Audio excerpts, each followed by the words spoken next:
Good morning student. Class 10th का 6 lesson है बेटा हमारा, स्त्री शिक्षा के विरोधी कुर्तों का खंडन, जिनके लेखक हैं आचार्य महावीर प्रसाद द्विवेदी जी। अब इसके 5th पैरा गद्यांश तक हम कर चुके हैं। 6th है हमारा, पुराने ज़माने में विमान उड़ते थे। पुराने ज़माने में विमान यानी कि हवाई जहाज उड़ते थे। बताइए उनके बनाने की विद्या सिखाने वाला कोई शास्त्र। बड़े बड़े जहाज़ों पर सवार होकर लोग द्वीपांतरों को जाते थे। वह कहते कि पहले यानी कि पुराने समय में जो लोग होते हैं जहाज़ों के द्वारा एक स्थान से दूसरे स्थान पर आते जाते रहते। दिखाइए जहाज बनाने की नियमबद्ध प्रणाली के दर्शक ग्रंथ प्रणाली में विमानों और जहाज़ों द्वारा की गई यात्राओं की हवाले देख करके उनका अस्तित्व बड़े गर्व से स्वीकार करती थी। परंतु पुराने ग्रंथों में अनेक पंडिताओं के नामों उल्लेख देखकर कुछ लोग भारत की तत्कालीन स्त्रियों को मूर्ख, हैपड़ और गंवार बनाते हैं। इस तर्कशास्त्र और न्यायशीलता के बलिहारी हैं। इससे प्रस्तुत गद्यांश के रचयिता कौन हैं? महावीर प्रसाद द्विवेदी जी। इनके पाठ कौन है? स्त्री शिक्षा के विरोधी कुर्तों का खंडन। लोग एक द्वीप से दूसरे द्वीप पर कैसे जाते थे? लोग एक द्वीप से दूसरे द्वीप पर बड़े बड़े जहाज़ों पर सवार होकर के आते जाते रहते थे। स्त्री शिक्षा के संबंध में लेखक ने विमान का उदाहरण क्यों दिया था? विमान का उदाहरण लेखक ने इसलिए दिया था कि उस युग में जब लोग जहाज़ों आदि के माध्यम से एक स्थान से दूसरे स्थान पर जब भी आते जाते रहते थे, तो उस युग की स्त्रियां भी क्या थीं? उस समय भी स्त्रियां शिक्षित होंगी, क्योंकि पुराने ग्रंथों में अनेक पंडिताओं के, क्योंकि उस समय क्या थी, स्त्रियां पढ़ी लिखी थी, शिक्षित थी, इसलिए वो भी क्या करती थी, विमानों के माध्यम से एक स्थान से दूसरे स्थान पर पढ़ने के लिए आती जाती रहती थी। लेखक ने तर्क शास्त्र, ज्ञता और न्यायशीलता पर बलिहारी होने की बात क्यों कही है? लेखक ने तर्कशास्त्र और न्यायशीलता पर होने की बात इसलिए की है क्योंकि प्राचीन काल में शिक्षित स्त्रियों को लोग क्या मानते थे? अनपढ़, गंवार, मूर्ख मानते थे। बताया था उसने कि तत्कालीन समाज में स्त्रियों को मूर्ख, अनपढ़ और गंवार माना जाता था। वो किसका था? तर्क संगत और न्यायशीलता की बलिहारी होने की बात कही थी। प्रस्तुत गद्यांश का आशय स्पष्ट कीजिए। प्रस्तुत गद्यांश है कि इस गद्यांश के माध्यम से लेखक ने वैज्ञानिक उन्नति और स्त्रियों के शिक्षित होने के प्रमाण को देकर के अनेक अन्य लोगों पर कटाक्ष व्यंग्य किया। उन्हें कहते कि क्या है कि पुराने समय में स्त्रियां पढ़ी लिखी थी। वह कहता है कि यानी कि बहुत सारे जो ग्रंथ हैं उन ग्रंथों का उल्लेख भी स्त्री शिक्षा आदि ने किया वह मिलता है। उसमें यानी कि रामायण, महाभारत वगैरह में होते हैं, प्राकृत भाषा होते, त्रिपिटक ग्रंथ होते हैं, उसमें स्त्री शिक्षा का विरोध किया गया, स्त्री शिक्षा को ही बढ़ावा दिया गया था। तो उस समय उन स्त्रियों को क्या थी, वो पढ़ी लिखी थी, उन्हें प्राकृत और संस्कृत भाषा आती थी। ये कहते कि ये प्रमाण हमें शिक्षित होने का दे करके लोगों पर कटाक्ष व्यंग्य किया, और जो उस युग में स्त्रियों को क्या मानते, मूर्ख और अनपढ़ तथा गंवार भी मानते थे। अगले हैं, जो लोग यह कहते हैं कि पुराने ज़माने में यहाँ स्त्रियाँ न पढ़ती थीं और उन्हें पढ़ने की ममानियत भी नहीं थी, या इतिहास के भेद्यता नहीं रखते, या जानबूझकर लोगों को धोखा देती हैं, समाज की दृष्टि में लोगों को दंडनीय है, क्योंकि स्त्रियों को निरक्षर रखने का उपदेश देना समाज का अपकार और अपराध करना, समाज की उन्नति में बाधा डालना कहा जाता है। तो इसमें इसके पाठ कौन हैं? महावीर प्रसाद द्विवेदी। लेखक कौन थे? स्त्री शिक्षा के विरोधी कुर्तों का खंडन। अनुच्छेद में प्रयुक्त ममानियत शब्द का अर्थ क्या मान जाता है? अपनी मनमानी करना, मनाही करना, रोक लगाना उस पर। स्त्रियों को निरक्षर रखने का उपदेश से अपराध क्यों माना जाता है? स्त्री शिक्षा अपने परिवार को क्या करती थी? शिक्षित करती थी। इन्हें कहा कि पढ़ी लिखी जो स्त्रियां होती हैं वो क्या करती हैं, अपने परिवार का, अपने बच्चों का पालन पोषण भी अच्छी प्रकार से कर सकती हैं, बच्चों को अच्छी शिक्षाएं दे सकती हैं, समाज के उन्नति के पद पर समाज की उन्नति में भी वो सहायक सिद्ध हो सकती हैं। इसलिए हमें स्त्रियों को पढ़ाना लिखाना चाहिए। अभिज्ञता शब्द का अर्थ क्या है? जानकारी, ज्ञान। अभिज्ञता का क्या अर्थ है? अभिज्ञता का क्या अर्थ माना जाता है? अभिज्ञता किसी प्रकार की जानकारी प्राप्त करना, ज्ञान प्रदान करना भी हमारी अभिज्ञता का अर्थ है। उपयुक्त गद्यांश का आशय स्पष्ट कीजिए कि जो लोग प्राचीन समाज में स्त्रियों को शिक्षा के विरोध में बोलते थे, इतिहास का ज्ञान उन्हें नहीं था। कोई भी समाज उन्नत नहीं हो सकता है यदि इस समाज में स्त्रियां भी पढ़ी लिखी होंगी, तो हमारे समाज भी विकसित हो सकता है। ये क्वेश्चन आंसर तो सेकंड, थर्ड, फोर्थ और फिफ्थ, सिक्स करते हैं। फिफ्थ तक हम कर चुके थे कि लेखक के अनुसार आज के समय में स्त्रियों को पढ़ाने की आवश्यकता प्राचीन समय से अधिक क्यों है। कि लेखक के अनुसार मान लिया जाता है कि प्राचीन समय में स्त्रियों को पढ़ाने लिखाने की व्यवस्था नहीं थी, कोई प्रचलन नहीं था। उस समय में क्या थी, स्त्रियों को पढ़ाने लिखाने की इतनी अधिक आवश्यकता भी नहीं थी। लेकिन आधुनिक समाज में स्त्री शिक्षा को बहुत अधिक महत्व दिया जाता है। वो भी लड़कों की तरह कंधे से कंधा मिलाकर कार्य करती हैं। हर कार्य क्षेत्र में लड़कों से आगे रहती हैं। वह अनपढ़ता तो देश के विकास में बाधा उत्पन्न कर सकती है। यदि स्त्रियां पढ़ी लिखी होंगी तो हमारे समाज में भी विकसित हो सकेगा। इसलिए नारी भी शिक्षित हो और परिवार के सदस्यों में शिक्षित करने का प्रयत्न भी करेगी, क्योंकि वह अच्छे बुरे का ज्ञान प्रदान करके वह सभी लोगों के एक अच्छे मार्ग पर चलने की प्रेरणा दे सकते, समाज को उन्नति के पद पर सहायक हो सकते, अपने बच्चों को गलत मार्ग से अच्छे मार्ग पर चलाने की आवश्यकता प्रदान कर सकती हैं, सभी का आदर सम्मान कर सकती हैं, तो हर प्रकार की व्यवस्था में आगे हो सकते। इसलिए हमें क्या करना चाहिए, स्त्रियों को पढ़ाना लिखाने की प्रचलित व्यवस्था चालू रखनी चाहिए। द्विवेदी जी का निबंध क्या है, या महावीर प्रसाद द्विवेदी ने पुरुष शिक्षा का नकारात्मक पहलू किस प्रकार से प्रस्तुत किया है।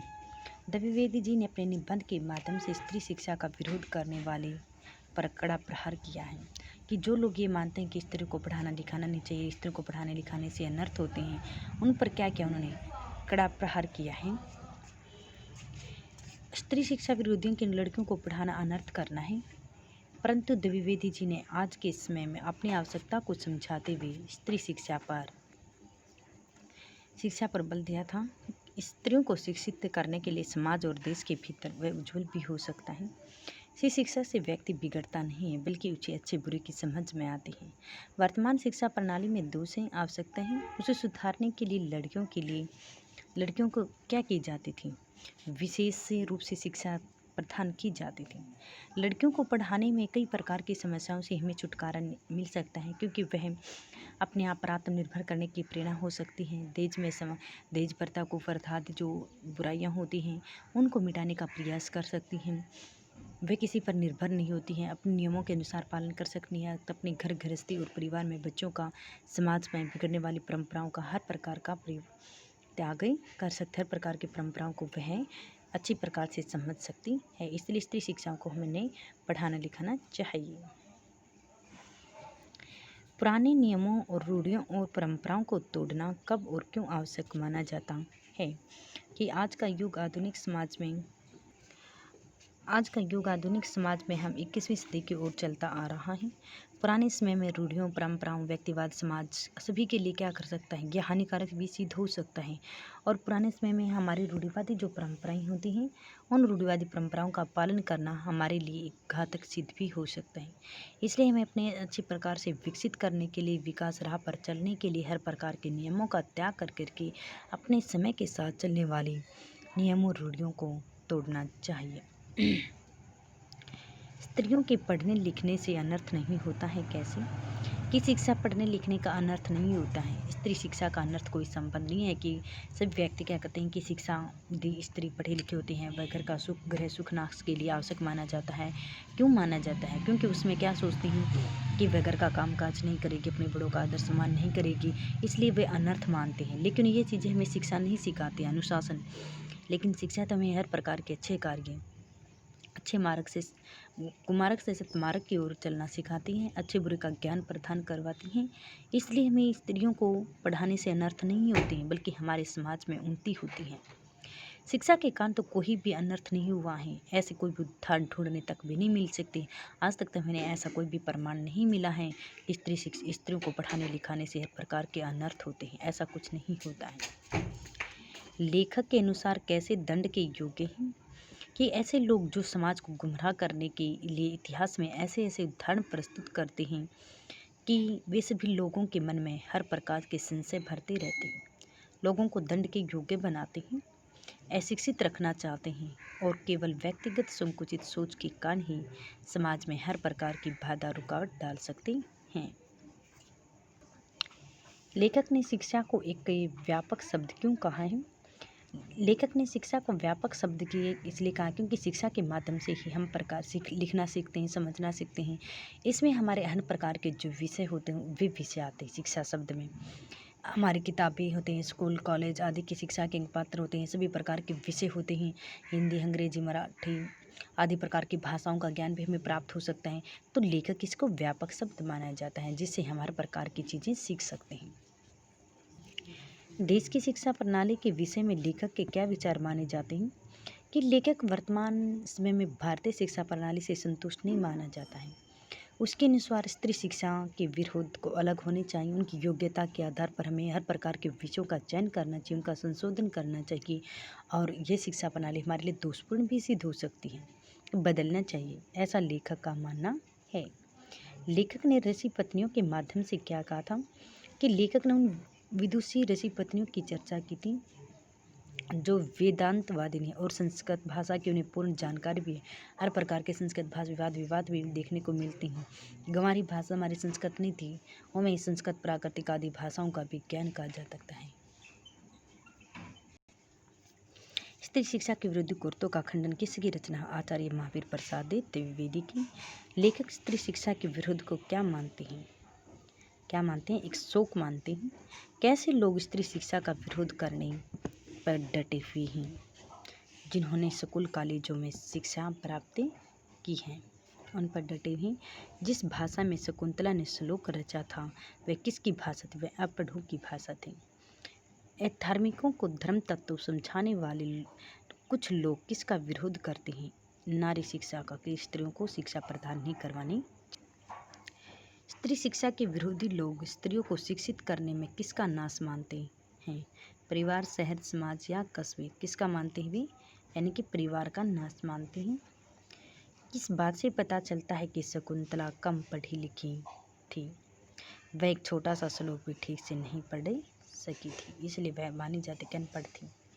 पुराने संस्कृत कवियों ने नाटकों में कुलीन स्त्रियों की भाषा की बातें किस में कराई थी? अनपढ़ों में कराई थी।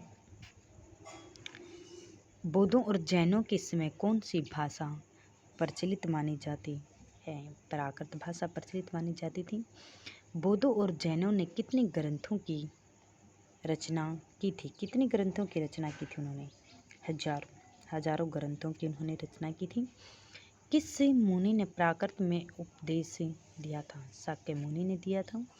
महाभारत में सबसे बड़ा ग्रंथ किसको माना गया था? त्रिपिटक को माना गया था। बौद्धों और जैनों के ज़माने में कौन सी जनसाधारण की भाषा मानी जाती है? प्राकृत। उसमें क्या थी? प्राकृत भाषा का बोलचाल था। प्राचीन काल में नाट्यशास्त्र संबंधी नियम बनाते समय कौन सी भाषा सर्वसाधारण की नहीं थी? उसमें संस्कृत नहीं थी। वेदों को प्राय सभी हिंदू किसकी रचना मानते थे? ईश्वर ने वेदों मंत्रों की रचना तथा उनका दर्शन किस स्त्री से करवाया गया था? विश्वरा से। बौद्ध ग्रंथ पिटक की कौन सी गाथा के अंतर्गत सैकड़ों स्त्रियों की रचना संकलित की जाती है? थेरी गाथा।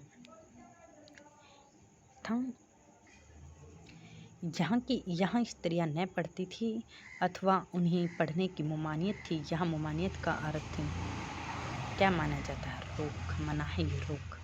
श्रीमद् भगवत के कौन से स्कंद में रुक्मिणी का हरण किया गया था? दशक में। किसकी पत्नी ने शंकराचार्य के छक्के छुड़ाते थे? अत्तर मिश्र की पत्नी ने। जिस समय आचार्य ने नाट्यशास्त्र संबंधी नियम बनाए थे उसमें सर्वसाधारण की भाषा कौन सी मानी जाती है? प्राकृत भाषा मानी जाती है। श्रीमद् भगवत की दशक स्कंद के उत्तरार्ध के कौन से अध्याय में रुक्मिणी हरण की कथा मानी जाती है? 53वें। महावीर प्रसाद द्विवेदी द्वारा संपादित पत्रिका का नाम क्या है? सरस्वती। स्त्री शिक्षा के विरोध में कुछ लोगों के कुतर्क क्या माने जाते हैं? गृह सुख का नाश माने जाते हैं। संस्कृत के नाटकों में नारी पात्र किस भाषा में बोलते चित्रित किए जाते हैं? प्राकृत भाषा में। मंडन मिश्र की पत्नी ने किस आचार्य की शस्त्र छुड़ा दिए थे? शंकराचार्य के। शकुंतला के कटु वाक्यों का निशाना कौन बना था? दुष्यंत। रुक्मिणी ने किसे पत्र लिखा था? कृष्ण को लिखा था। त्रिपिटक किस ग्रंथ से जुड़ा हुआ है? बौद्धों से जुड़ा हुआ है। तो ये हमारे question answer right plus learn.